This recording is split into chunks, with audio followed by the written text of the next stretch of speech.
I want to say this, that your fortune in life is in the cross of Jesus Christ. Now, the cross is foolishness to the world, but to us it is the power of God unto salvation. Whatever saves you from sin also salvages you from poverty and destruction.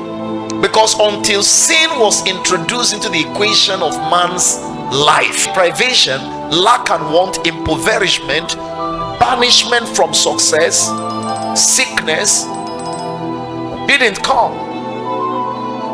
So it was the incursion of sin that opened the door for every other menace and maladies that man has been subjected to.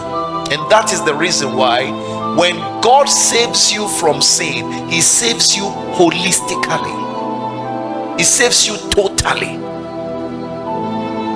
Please pay attention. Sin is a reproach. Righteousness is what exalts a nation. God, we give grace, we give glory. No good thing will he withhold from them that walketh uprightly. So what is the cross of Jesus Christ all about?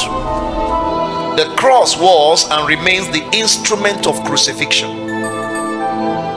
Paul the apostle, speaking in the book of Galatians chapter 2 verse 20, Galatians 2 verse 20, I am crucified with Christ, nevertheless I live, yet not I, but Christ liveth in me. So the mystery of transformation is in the cross. The cross is the instrument of crucifixion. Those who are crucified with Christ end up living for Christ. Please understand. Those who are crucified with Christ end up doing what? Living for Christ. So if you just suppose that in relation to the context of our study, on Sunday I talked about consecration. The battle for the marketplace demands absolute consecration, total committal to the cause of God, because he created you for a purpose and created things for a purpose. When you understand the reason for your creation and you understand the reason for things, you will not live for any other thing but for the reason why you were created, and you will not use things for any other purpose other than the purpose for which it was created. So you don't talk about consecration without talking about reason for existence, reason for living. Yes, consecration begins with separation from sin, because what sin does is to devalue you, pull you away from the purpose of life, and make you to live a wasted life. Sin diverts your attention from value to vanity. That's what sin does.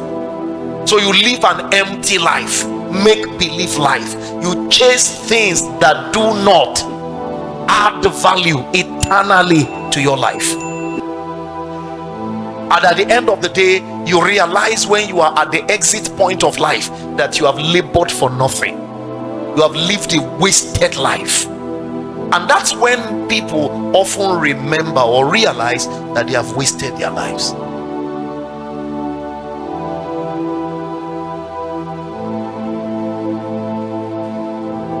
So, but wouldn't it be better for you to live for a definite cause and make sure that every moment is lived for a definite cause? What cause? The cause for which your life was created. That's purpose. And that's where consecration can be interpreted and applied.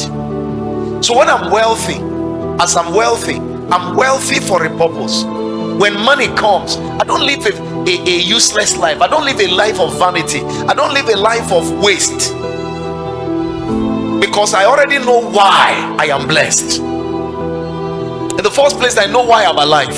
Things don't move me, don't get me off tangent. I already know the reason and the place for things.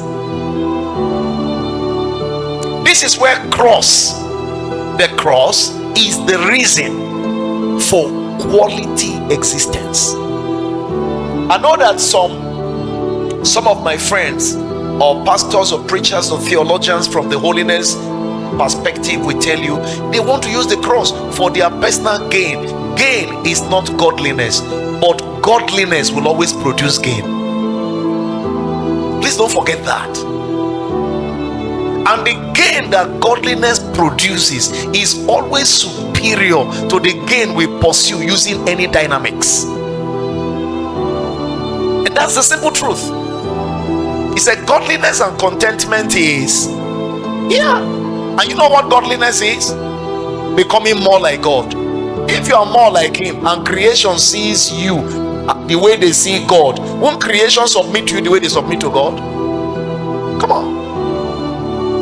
And he said godliness is profitable unto how many things? All things, having the promise of the life which now and that which is to come. So godliness secures both time and eternity, and godliness is what the cross produces in men.